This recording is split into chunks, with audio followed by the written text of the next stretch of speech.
Okay, well, welcome to Marketplace Seller Courses Facebook Live webinar. Thank you guys, everyone who's here and joining us. I'm here with Bruce Anderson.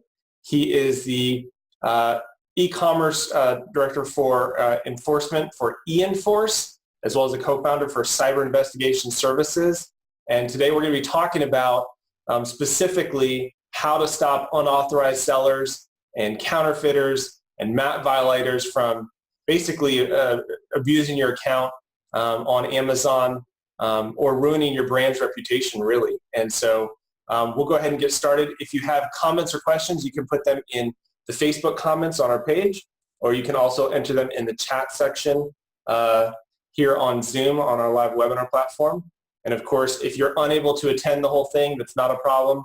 We're going to be recording the whole thing. It will be available on Facebook Live afterwards, and it will also be available on our website at marketplacesellercourses.com. So, Bruce, thank you so much for joining, and we'll go ahead and get started. And thank you so much for having me. Of course. So Bruce, you've got a background that's really unique. It combines law enforcement, it combines cyber investigation, and then it also is tied into a lot of the legal aspects of it. I think that's what makes eEnforce so unique in terms of the services, and we'll get into that further down the line. And you've even got a special offer for participants in this webinar for that. But let's start at the very beginning and talk about infringement, because there's a few types of infringement on Amazon that we see most common. And the first sort of section that we'll talk about is infringement, and then we'll talk about sort of the distribution side of it. So starting with infringement, let's just kick it off with trademark infringement. What does that look like on Amazon? What are the biggest violations that we tend to see on Amazon in terms of trademark infringement? Well, there's a difference between what people think is trademark infringement on Amazon versus what is actually happening in trademark infringement. But as most people think about it, is brands are seeing lots of sellers that are not authorized to sell their product, but are posting up on and selling their products, and a lot of different, as you said, distribution we'll talk about later, but where are they getting these products? How are they getting those products? But they're now advertising that, and quite frankly, most of them are selling below MAP pricing. In fact, in our records show that about 75% of the unauthorized sellers are selling below MAP. And so what this is doing is causing a downward spiral pressure on brands, because ultimately, if that person's getting the buy box, then, I can be buying at a store, locally, go in and go, hey, I found it on Amazon for half price of that, will you match it? And it just creates this real problem. So from a trademark viewpoint, that's kind of what is creating the problem. But what we also see is that most brands, including a lot of the major global brands that we've worked with, really didn't have their trademark protection structured right in order to be able to enforce their trademark. So there's a difference between having a trademark, and just because you have one and it's up on Amazon and someone's using that trademark doesn't mean that you can enforce that. There are certain things that have to be done in order to overcome that trademark violation and the for sale document. So let's talk a little bit and break that down, because I think this is important. If I'm a brand owner and I have a registered trademark and I create a listing on Amazon using my branded trademark, I'm giving, whether people realize it or not, I'm giving Amazon authorization to keep that content up, basically, globally. And as long as I've created that listing, anybody can sell on that listing as long as the product that they're selling matches the description. So if they're selling the same product, as far as Amazon's concerned, they're okay with anybody selling on that listing. And we most often see trademark infringement in terms of you have a branded trademark and other people are using that brand or trademark name in their own product titles, in their product features or descriptions, in order to garner traffic that would normally just go to their brand, in order to sway people to buy their either imitation product or just counterfeit product or what have you, that it's the use of the branded trademark term in their product listing that you did not create, that they created, that tends to be the most consistent violation that we've seen, and is also the quickest to be able to shut down if you point that out to Amazon through a trademark infringement.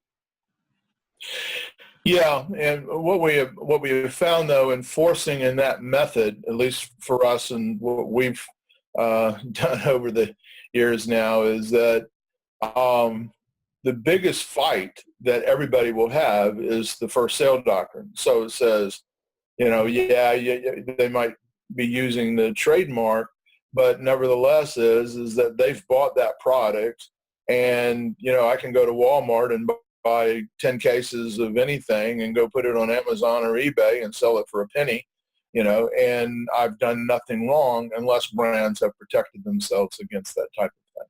Right. So that deals with and addresses most of the trademark issues. The second most common one that we see is the copyright infringement, and that is typically done by use of photos. People literally just going on Amazon or e-commerce, stealing photos off. And there's two sides to the use of this. On one side, a copyright violation could be they are actually selling your product. It's actually your product. They're buying it wholesale or bulk or discount or just a reseller, sometimes even drop shipping. And they take your photos off of your website or social media and they create an Amazon listing without your permission. Even though they're selling your actual product, that's a copyright violation. And the other side is they steal your photos for their listing to promote their product that is not your product. So those, again, are the two most common copyright infringements that we've seen. Rarely do we see an actual, people stealing text or copy, although we have seen that as well. And to your point, the photos typically, I know, do not necessarily need to be registered with the U.S. Copyright Office in order for Amazon to help enforce that. I know that there's a law passed regarding that as long as you can show proof, whether they're on your website or what have you, that Amazon will probably take those down. But what else do you find in terms of the copyright infringement side of things when it comes to Amazon? I think you've really outlined them. We don't really attack the copyright angle just because the challenge that most brands are facing when you zoom out is they're having these sellers sell all kind of different ways, either violating copyright, trademark, both, and ultimately it's impacting their sales. And ultimately what you're fighting is loss of sales, for that company. And what they have explained to us is even though Amazon, does certain things in there, but they're not really wanting to be all that helpful in relationship to taking that down. And so even if you have brand registry, and even though you've done some brand gating and those types of things, you can do certain stuff and it helps in some ways, but it just doesn't solve the unauthorized problem for most brands. And the word we hear most of all is whack-a-mole, is we take 100 down and 100 come right back up, and I'm just doing this for the rest of my life. What do I do? And that's really what we've attacked at eEnforce. Let's talk a little bit about counterfeits, because again, I think this can come in a couple different forms and variations. Say, for example, I have a legitimate listing, right, for my branded product, and somebody jumps on that listing and they're selling a product that is not my branded product. I'm assuming, that could be considered counterfeit. And the other one is where people are actually, duplicating your product and actually, just completely ripping it off and selling it on their own listing with their own brand, their own name, that kind of thing. What, again, are the common cases that you see counterfeit infringement on Amazon and how that typically plays out? Yeah, we're actually seeing both of those. One is that, a lot of times folks will come out with a product. I'll give an example. We had someone came to us the other day with a product that they had it built in the U.S. specifically to protect it. They had a patent on their product, and they came out on Amazon. It was a hot seller, and the next thing you know, it's being sold in volume around the world. And what they've done is that some of them are utilizing the actual name of the product itself and others just actually took it and reproduced it and selling it under another name. So that's one aspect of it. Secondarily is that you can have brands that have a product that take something like a pillow that's got covers on it and whatnot. So, and they may be an expensive pillow that's being sold, but someone else, for let's say $40, $50, but someone is now knocking it off, selling it under that ASIN, but now selling it for $4. And it obviously counterfeit in that aspect. And we're seeing all of the above in a variety of games that are being played both domestically and internationally as it relates to counterfeit. Yeah, we even had a situation where we were cleaning up listings and we went through and ordered product from all the sellers. We wanted to just get a feel for what was out there. We wanted to see what people were selling. Were they drop shipping it from retail stores, which some of them were? Were they selling old or outdated product? And we found in one case that they were selling product that had the brand name on it, the logo on it. It came in a cardboard box. It had the materials and inserts and everything in it, but it was not our product. And I mean, it was basically a highly engineered counterfeit. And when we filed an infringement against the seller, they actually came back to us and said, we had no idea. We actually thought it was legitimate. And obviously there's situations where people will say that, but it indicates they're buying from a gray market. They're not buying from a reseller, or a distributor. But the point is that there are some cases where people can unknowingly be selling a counterfeit product. In fact, I know there was a client where it was a pretty highly engineered electronic product, and it got down to the point where the box was the same, the insert was the same, and the only thing that was different was the gauge of wiring inside the product. Other than that, it was like this perfect replica counterfeit. And they said, we literally, they sent it to the manufacturer, and the manufacturer couldn't tell the difference between the counterfeit and their product. So there are challenges where even when you file a counterfeit infringement, there's always that little bit of investigation to find out, how it's actually coming about and whether somebody's maliciously guilty or, they just fell into it. They were looking to, sell some extra product on Amazon and made a bad decision. Yeah, the counterfeit comes in all different shapes and sizes, and from complex to simple. And like you said, where you've got exact knockoffs of really sophisticated product. And this is a problem that so we see a lot of the global brands having with some of their products as well. So let's get in and talk a little bit about distribution, because this is where you guys really shine, and I feel like is the biggest aspect that eNforce deals with. I want to start with talking about this idea of prevention versus intervention, because prevention always seems expensive up front, but is always cheaper in the long run. And so I want to cover some of that. The three things sort of that I see that we'll get into are like unauthorized sellers, duplicate listings, and map violators. So we'll kind of hit each one of those first. But in a general stance for prevention versus intervention, what do you see as the biggest thing that brands can do to prevent a lot of this from the get-go? And even you talked about being able to enforce a trademark. Just because you have a trademark doesn't mean you can enforce a trademark. What are things on the distribution side that are really, really important on the prevention side for brands and manufacturers? Well, one of the things that we've learned is that enforcement and prevention and et cetera, and it's kind of a lumped together package, is really involves legal, it involves technical visibility, it involves a proactive stance, it also involves investigative capabilities in order to identify who you're even swinging at in these deals.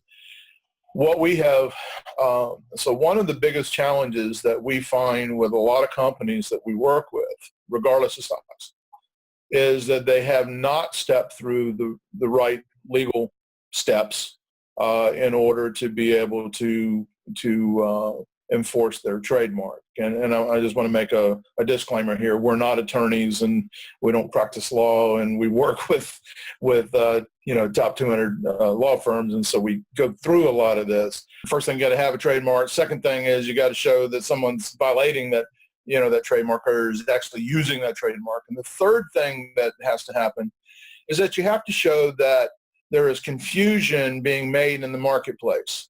And that confusion is what do I get if I am buying something from an authorized seller versus an unauthorized person? Is there a distinguishment betwixt that? And those things can be material differences, such as warranties and guarantees and date stamps, product control, special offers, a variety of things that if I bought from you and you're authorized, then I get it. And if I buy from somebody else, Joe in his truck, I don't get it. And that then causes a confusion in the marketplace. And if you can structure your agreements, with your distributors and your retailers and certain clauses related to that, as well as create material differences in that particular product, now you can have an enforceable trademark against that violation.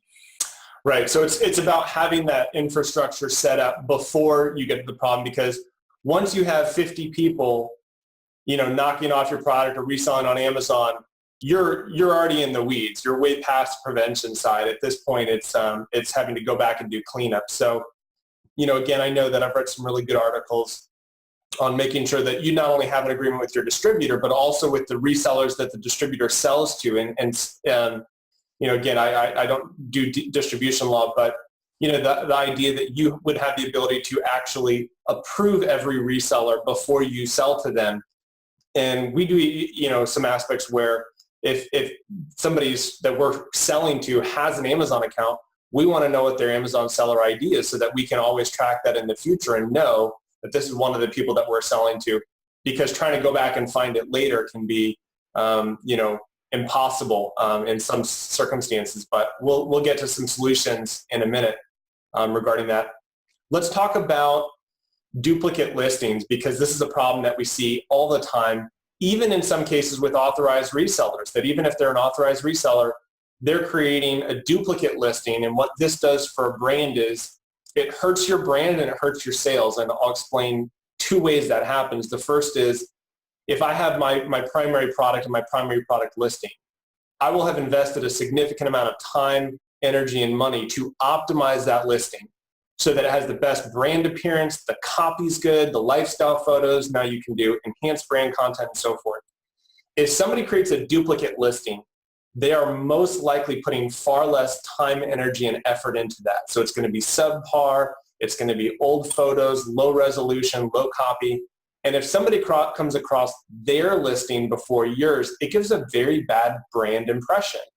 The other thing that it does is it separates your product reviews. So if I have two listings of the same product and they each have 50 reviews, well, you would consider that if that duplicate listing had never been there, all the products would have been purchased through a single listing and you would have 100 reviews. And similarly, you're splitting your sales. So if you have a number one bestseller, you're not going to have that if those sales are split around 3 to 5 to 10 ASINs. So those are kind of the biggest things I see in terms of duplicate listings.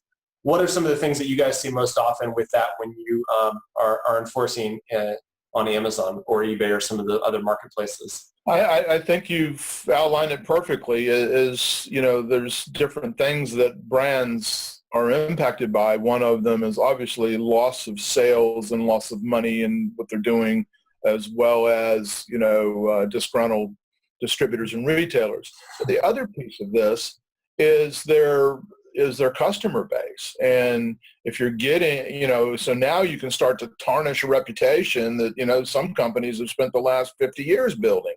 And so now you're getting inferior product, inferior packaging, inferior everything that's not the latest and greatest, and so it's creating, as you said, that false image of that particular brand that that the brand has spent tons of money in order to make it crisp, sharp and relevant, and so we see exactly the same thing there, and for some brands that's important. ultimately, if they have a bad enough problem, it becomes important for everybody. But sometimes it's just not a big enough problem yet where that's impacted a brand to the reputation, just more on the financial side. So. And there's a couple of things that I want to mention in terms of the prevention versus intervention. We found launching brand new products, emerging brands, and new product lines. If you keep the sellers off, it's much easier to keep any new sellers off. If you already have a problem and you're coming on and there's 50 sellers on it, it's nearly impossible to get everybody off by yourself. It's just, it doesn't happen. The psychological phenomenon into this is known as de-individualization.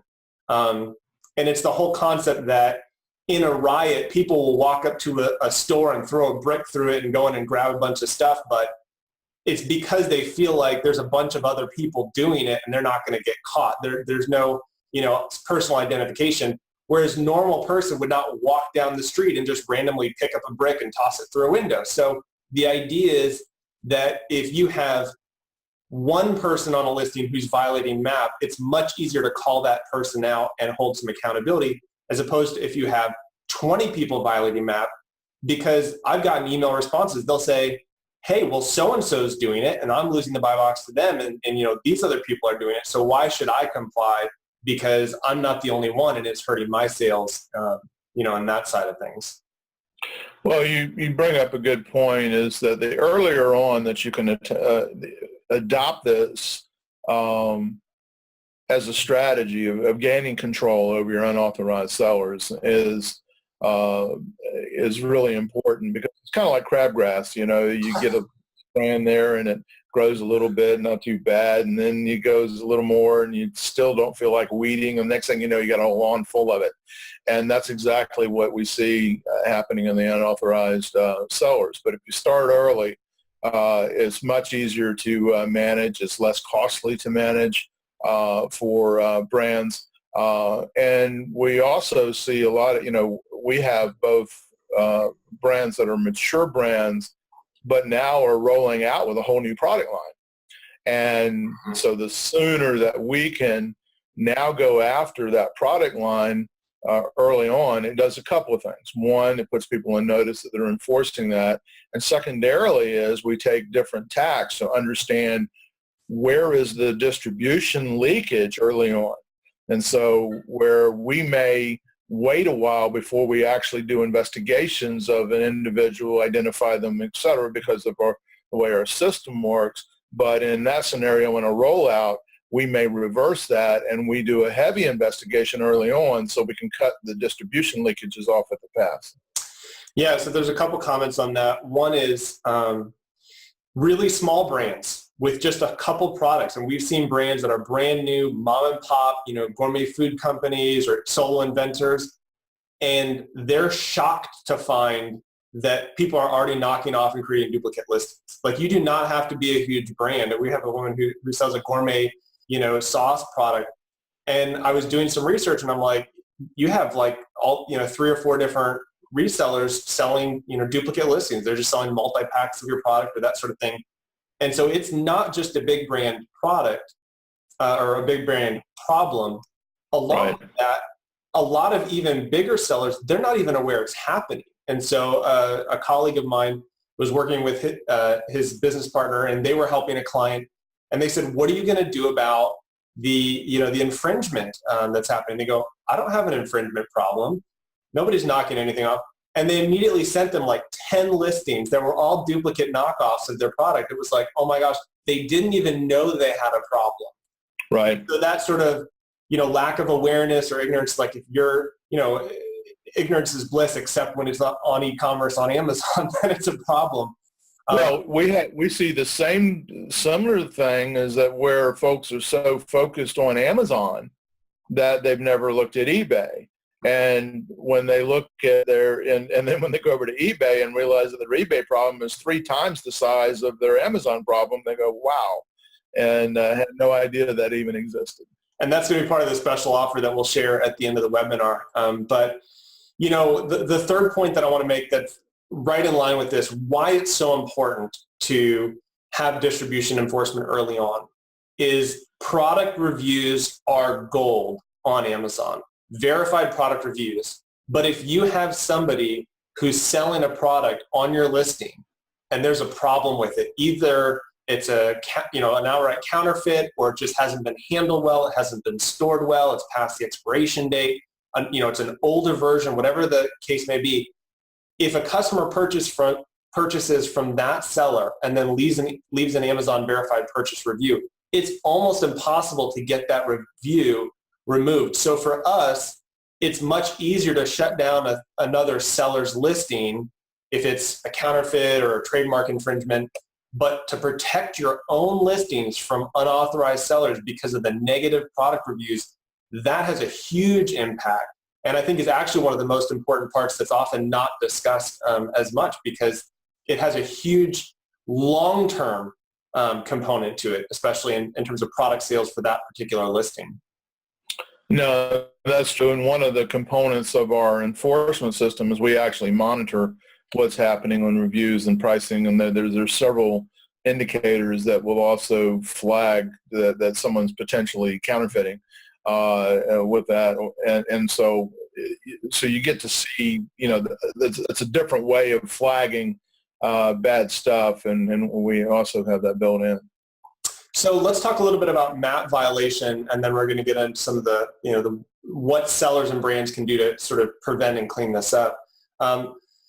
MAP violation is just huge. MAP, according to U.S. law, is enforceable. You can have a minimum advertised price, and to provide a little background and context for Amazon, minimum advertised price does not mean the price that they sell it at. It is what you advertise it as being sold at. So for example, the way Amazon's handled this technically is if the MSRP maybe is $35 and the MAP price is $25, I can put the MAP price in. If I'm a reseller, if I'm an authorized reseller, I can put the MAP price in at $25, but then sell it for $19.95. And what Amazon's done technically is it will say, add this cart to product in order to see the price. And so basically it's a little extra work for the consumer, but it does protect the pricing, it's sort of in terms of what's displayed on Amazon, which is at least helpful for some brand protection. But it's important to note that just because they're selling at that price does not mean they're violating MAP per se. But there is an aspect where people just don't care and they're advertising at a lower price and selling at a lower price. And that is 100% a whack-a-mole game, because you can tell them to stop on Friday and they'll start again on Saturday. Or you can tell them to shut it down on Monday and they'll bring their price up.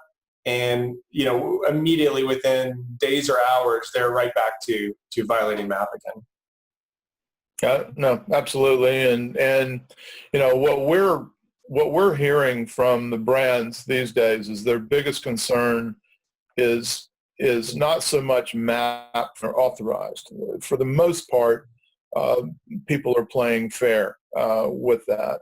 As long as they've had some kind of organization in their structure of agreements and those kind of things with distributors and MAP policy, et cetera.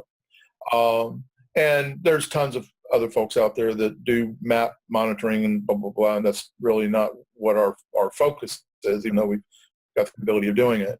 But what their complaints are and is really, how do I control the people that are not selling MAP that I have no agreements with, I have no control over, they're just selling it for anything they want, and I don't know who they are. I don't know if they're my distributors. I don't know if they're my retailers. I don't know if they're leakage. I don't know if it's counterfeit. I don't know who they are. I have no idea how to get a hold of them. What do I do? And these are the challenges that I think a lot of the brands, or at least that come to us, that are struggling with, where we help them in that enforcement area. So let's talk about two aspects of that. The first is that Amazon does not enforce distribution. Their policy is distribution is between a brand and the seller. So that's going back to our previous point. It's important to have those distribution agreements in place. In fact, if you're planning on selling an e-commerce product, that is one of the first things that I think you need to do is consult with a distribution attorney or your own attorney and make sure that you have solid distribution agreements in place. Who can sell who can resell, where they can sell, and for what pricing they can sell. That is part of the prevention aspect to it. The biggest challenge that a lot of sellers face in terms of this is the whole concept of the seller anonymity, right? So all of a sudden, I've got Joe Schmo who can sell under any seller display name they want, and I don't know who they are. And that's one of the biggest challenges that people face on Amazon. What are some of your thoughts on that aspect of it? Yeah, it is true. They don't know who they are, and they play a lot of games. They'll change store names at will. They'll come down for a few days, come back up. They'll sell at night when they don't think anybody's looking. They'll do all kind of games, with that, and consequently, that's where I said the three pillars of legal, technological, and investigative. In the technological aspect, you got to be able to have visibility of that and know exactly what's happening with that. But in terms of the anonymity, people are. What we find, there are three types of sellers. One is that they don't know they're doing anything wrong. They've been told they can sell product. First sale doctrine applies. Yada, yada, yada. I'm good. And most of those people, when you start enforcing them, will go away. Right? The second group of people I've seen this before. I've wallpapered my office with cease and desist letters. Nobody's going to do anything. They can't enforce this. Yada, yada, yada. I'm not going to stop. And the third person is that I know exactly what I'm doing. I've got skin in the game. And that, I'm making more money on this, and so therefore you got to make it more painful for me to go away than, just sending me a piece of paper. And you guys know how to do that. So, I want to mention sort of just a general concept. This is not a recommendation for brands. It's just what I've seen is successful. And so I just want to mention this as a key point.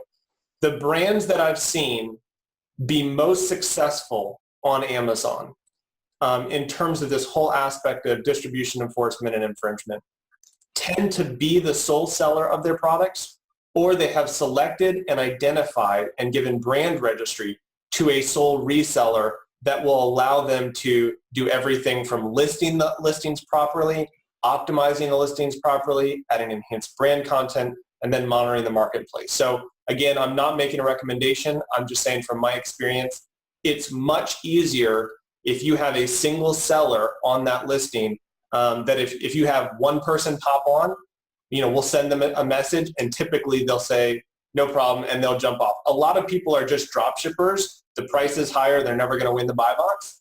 But we found that one person is much more likely to go away than 12 people. And it doesn't really make sense to have 12 or 15 or 20 authorized resellers on Amazon because, again, they're always going to be fighting for the buy box. There's more temptation to create duplicate listings, whatever they can do to earn income. So again, from my perspective as a consultant, that's what I've seen most effective is single seller from the brand or a single authorized reseller. And just the information that is actually really important is your conversion rate increase if a product that is your brand is sold from and ships by that brand. It is actually a huge conversion rate increase. So if your product is Acme product and it ships from and sold by Acme stores, your conversion rate is going to go up because the customer confidence level is there. So we had a client that was selling directly, and they said, well, we're going to outsource this to our distributor, and the distributor's name was completely different. Nobody knew who they were.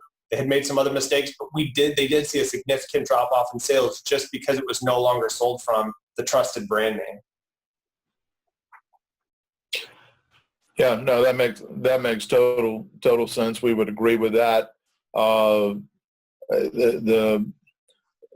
If you have the opportunity to start fresh, as you from a consultant on your side, you're absolutely right. One may at most 3 or 4 sellers that are sitting there, and even then, like you said, you're competing by so there's a lot of reasons why not to necessarily have a bunch there, but it also helps controlling all the rest. So many of the brands that are coming to us, you're talking about 10 or 12 sellers, we're seeing hundreds of unauthorized sellers sitting on there, and they don't know who's their people, who's not their people. They may well, we think we got about 10 people that ought to be they're just no control. But a lot of this, quite frankly, is 5 years ago and even before that is distribution models for brands where let's just get it out everywhere. It doesn't matter. We never even thought about this thing called Amazon.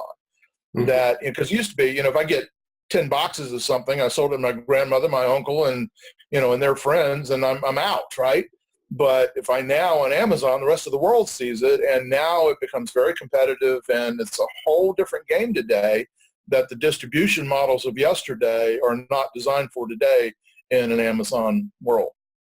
Let's go ahead and talk about solutions. And I've kind of got mapped out sort of a four-step solution. And these are all for different size brands, different size companies, different size manufacturers, and even applicable to those who are private label, who have achieved sort of a brand status where people are familiar with your brand. There's very successful private labels that do that. Trader Joe's, be an example in the retail world. But, number one is, depends on the size of your brand as well as the size of the problem. So we'll kind of just ramp up from small to big. But the first one is just manual search. If you're a brand and you have not gone on and put your own brand name in Amazon search and gone through all the pages, you're probably missing some things. There's probably some duplicate listings that you're not aware of. There's probably some sellers using your brand name in their listings that you're not aware of. And that's really the bare bones, start from scratch. Hey, let's just do some searches and see what's out there. Because I think a lot of brands will be surprised that no matter how big or small you are, there's probably some duplicate listings of your product already. Yeah, one of the things we see often when we run an ASIN count on a brand, they think that they, maybe have 50 ASINs that they're working with, and they may really be sitting there with 400. And go, wow, I didn't even know those existed. And so yeah, it can get away from you pretty quickly there. So it's real important to know exactly what's out there.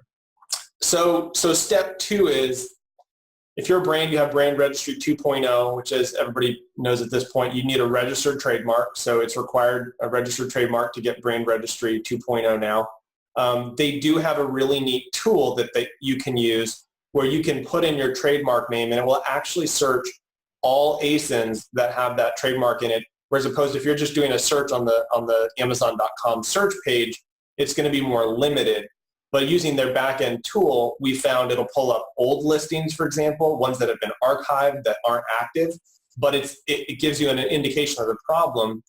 The second thing you can do with that tool is you can do a photo or a copyrighted image search. So I can upload a product photo and see all the listings that are using that image. And I'll give you an example. Last year, I was working with a company and I was doing a search on it, and all of a sudden it showed a related product. And I'm like, that's the same product, but it was a totally different name, but they were using the same product images. And so it's a situation where if you're just searching for your brand name, somebody may not be using your brand at all, but they're still using your copyrighted images to create a counterfeit product. And without that image search, again, you would never know that somebody was using it because they're not using the same brand name. They're not using the same information. So Amazon is starting to provide some limited tools that are helpful to empower sellers to begin to do some investigation. But again, it's all very manual. You have to go through it one by one. You've got to look at all the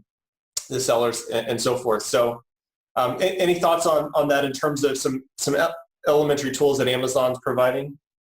Yeah, I think that, the way we tell all brands, regardless of size, is, use the things that Amazon provides you, and so do the brand registry, do the brand gating, use the tools with that. And the smaller the brand, the easier that is to do. When you start to now have, hundreds of SKUs and lots of different products and pricing and packaging and blah, blah, blah, blah, that starts to become much more difficult. And so, so small brands, and obviously they're, trying to control their cost. And so do as much as you can. Just know that at the end of the day, if you let it get out of control and you have a serious unauthorized problem, these tools and Amazon are not going to be of much help. Yeah, it's a good indication of a starting point of how big is the problem, just kind of getting your head wrapped around it. But again, we're going to have an offer that's going to help out with that. One of the things I just want to mention on the side is the seller display name. This does not need to be in any way, shape, or form your legal business name, have anything to do with your personal name. And I think a lot of people know that, but to your point, they can change their seller display name every day of the week. I mean, Amazon doesn't care and they're not going to mess with it. In our 5th course on Amazon seller issues, where we look at distribution enforcement and explain a lot of these principles to people, we talk about how to find the seller ID and the URL of their seller profile, because that does not change even if their seller display name does change. So again, an important tool that if you're going to start to be doing some of this yourself, recognize that the display name is of little to no value if you're trying to track people, unless you have that seller ID, because that's really what Amazon uses to track and keep track of sellers. Correct. I want to talk about, sort of stage 3. Now, this is for people who are aware of some of the listings, are aware of some of the issues. AMZ Alert is a great resource that we use. I use it for all the companies that I work with. And what AMZ Alert does is it allows you to put in ASINs that you sell on that are your listings, and it will let you know if a new seller has been added, if a seller has been removed. It also gives you several great alerts in terms of if the price fluctuates, and I think that they're working on adding a map component to that. So if you put in a map price, it'll let you know if it drops below map. And it not only does an email notification, but also a text notification, so that you don't get it like 12 hours later. If it happens Friday night, you're not just getting it Monday morning. You're able to deal with the issue much quicker. But again, that only deals with the ASINs that you're aware of. And to your point, it doesn't deal with maybe if you've got 50 listings that you're using AMZ Alert to track, it doesn't deal with the other 350 that you didn't even know were there or were a potential issue. Let's talk a little bit about eEnforce, how it evolved. I love this story. I love, sort of bring it up to speed, and then talk about everything that eEnforce does and that process of, if there's a customer or client that is curious how they onboard what you guys do, and just sort of take us through the process. But let's start with the evolution of the company, because I find it really fascinating. Sure. Yeah, eEnforce, first of all, it's a division of an international cyber investigation group that does a lot of high-profile litigation support for criminal and civil cases worldwide, kind of a private FBI, if you will. And back in 2012, we got approached by a skincare manufacturer that was Zoskin Health, and they had a serious problem. They sold only to the doctor marketplace, but they had tons of product being sold on Amazon and eBay, and they had a mess. And at that time, we couldn't spell e-commerce very well, and but we dove in because we had lots of cool tools and capabilities, and us in conjunction with a top 200 law firm, Voorhees Sater, we collectively figured out and solved the problem for them, and their sales exploded, et cetera. And so we said, that ought to be interesting to other companies. We didn't even know there was a market out there for that. And so since that period of time, now we've got, over, 50 companies that are, that range from global nationals to small, companies, and that are utilizing our services. And what we learned over that period of time, and this is what I was saying earlier, that you can't do this in a vacuum. You can't just use legal. You can't just use technical tools, to alert you. You can't just, go investigate who it is and solve the problem. It is truly an enforcement issue, and this is where a lot of brands they've tried to do it themselves. Most of the big brands that came to us says, look, we've been doing it ourselves. We're still playing whack-a-mole. We can't make it stop. How do you make it stop?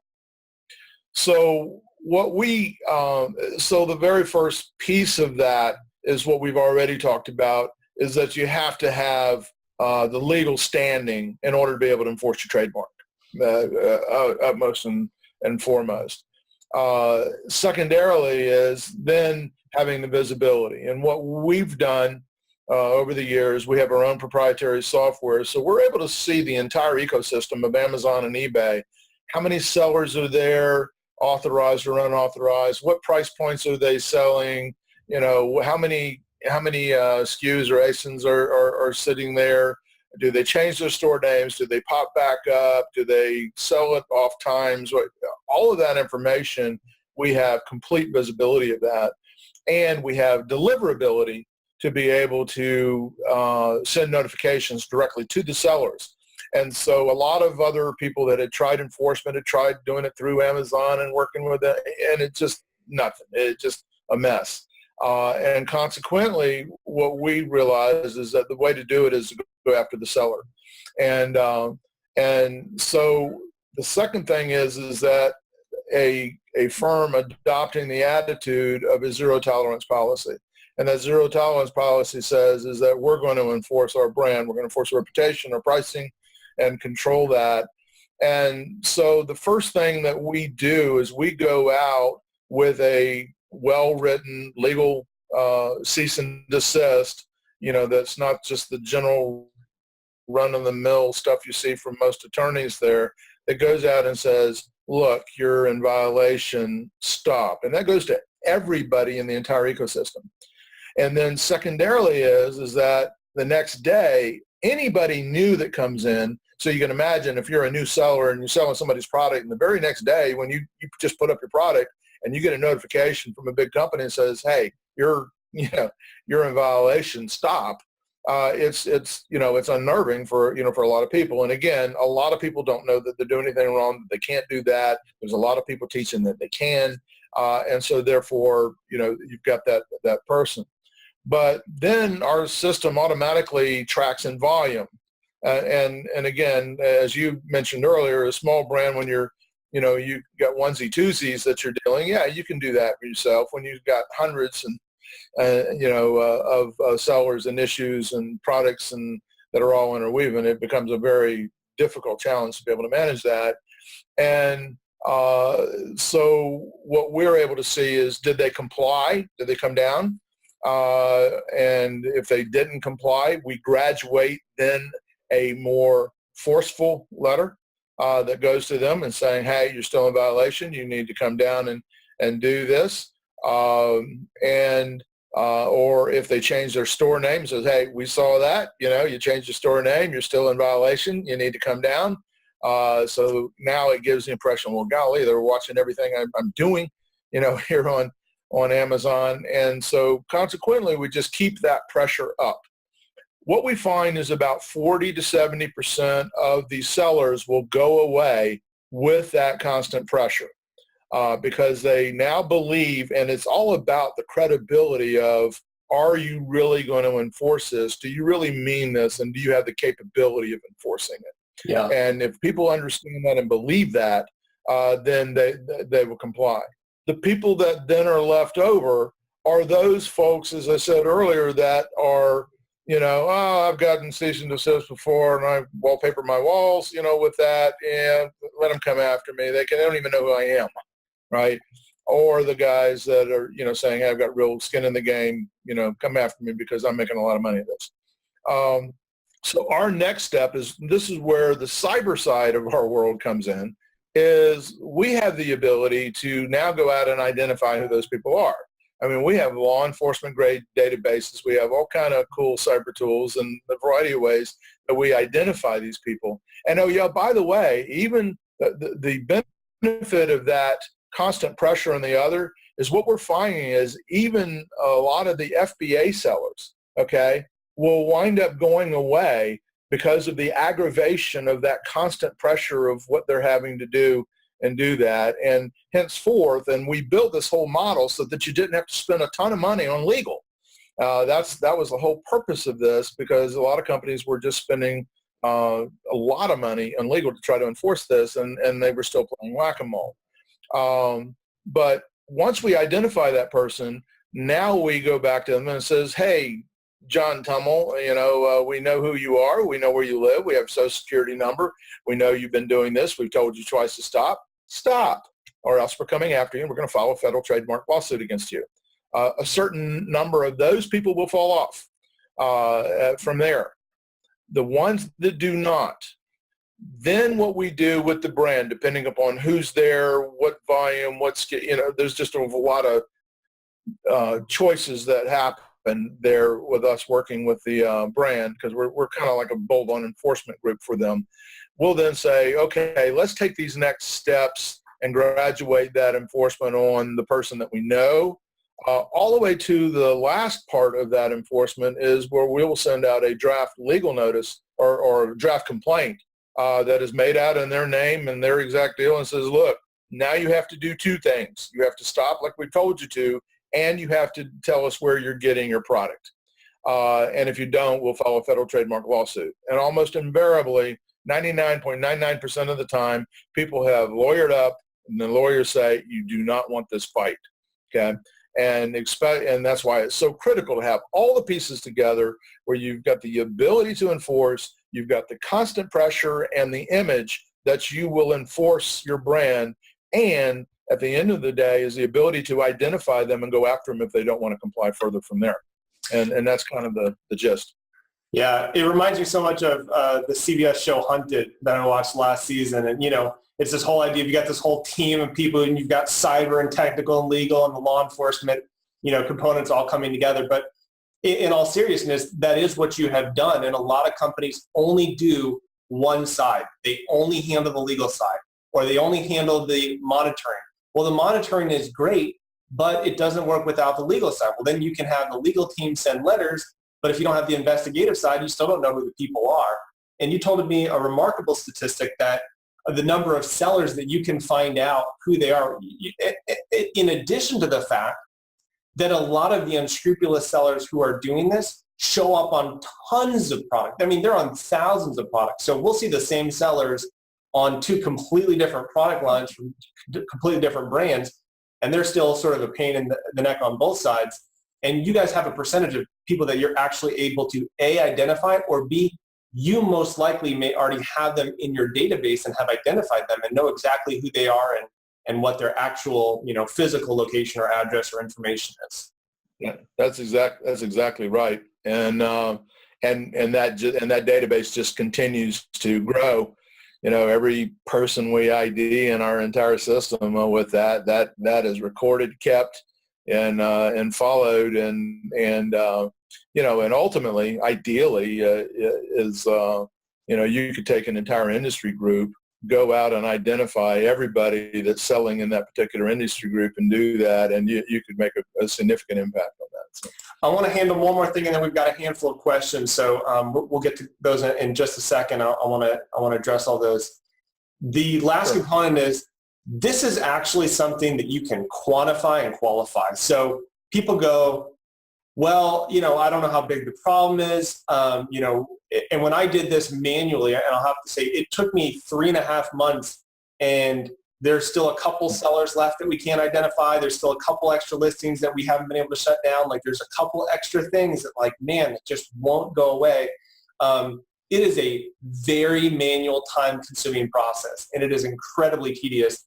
And we only know what we're finding searching. So the fact that you can kind of do all this, but we employed manually a tactic that you guys are able to employ a little more automatically, and that's actually looking at, this is the actual quantifiable loss of sales due to some of these other sellers. Talk really briefly about the ability to quantify that, because if you say you're losing $50,000 a month and here's how much it's going to cost to clean up, that becomes a no-brainer. Talk real quickly about that, and then we'll get to some of these questions. Sure. One of the things that we have the ability to do is to run a snapshot where it will tell us how many unauthorized sellers are on Amazon and eBay. It will tell us, how many ASINs, what SKUs. It will tell us how much money is actually being lost, in those particular sales. And let me tell you, for a lot of companies, just a handful of SKUs is big money, not just little money. I'm talking about millions of dollars. Mm-hmm. And so if you can now control the buy box of that, focus on those types of things, and what we tell a lot of brands is that, you might have 500 SKUs, but you may have 20 that's costing you, 90% of your money.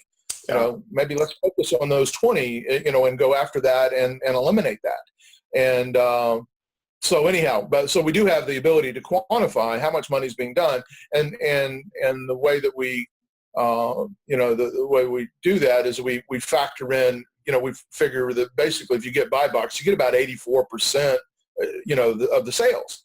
And so who's getting that buy box? And we also see that when we're managing it for a client, is that we see who's getting the buy box, and that becomes part of the people that we're going after, and as far as enforcement as well.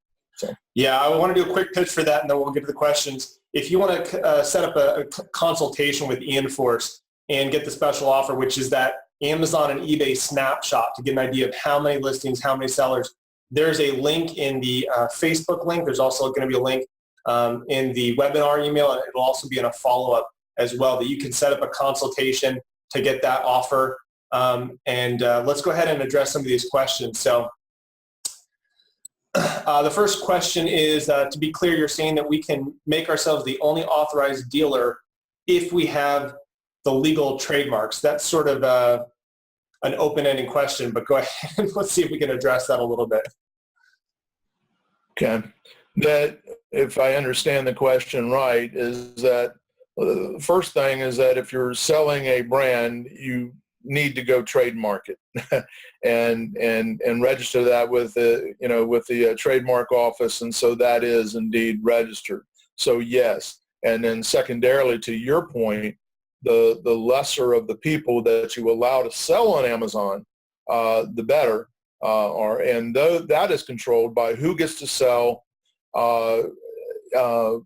Is controlled through your distributor and your retailer agreements, and you want to consider things in your distributor and retailer agreements like that. If they ever do sell on Amazon, if they're allowed, you have to know that they have to give you the store name. If not, they're in violation of the distributor agreement, that they can't sell to others for the purposes of retail. There's a variety of different types of clauses that wind up getting wrapped into this that get control of your distribution network, which quite frankly, this is where most of the problem lies in the first place. Yeah, I agree. I mean, I think brand gating was something that people had looked at for a little while. It was something that Amazon had considered playing with, where a brand would be gated, and you could authorize, whitelist sellers, or Amazon would, protect, blacklist sellers from selling on that brand. But that only solves the problem for products that actually identify your brand, meaning there's still a whole situation where people could just be infringing on your trademark or copyright or that sort of thing, and not use the brand and the product brand name, in which case brand gating doesn't even have any applicability anyways. So we're going to go ahead and wrap up here. I do want to just say again, if you would like an initial consult with eEnforce, you can set that up by clicking through either the link in the Facebook or on marketplacesellercourses.com and our resources. You can click the link to set up a consult for eEnforce, and that will give you that free snapshot of Amazon and eBay. That's going to be a huge benefit.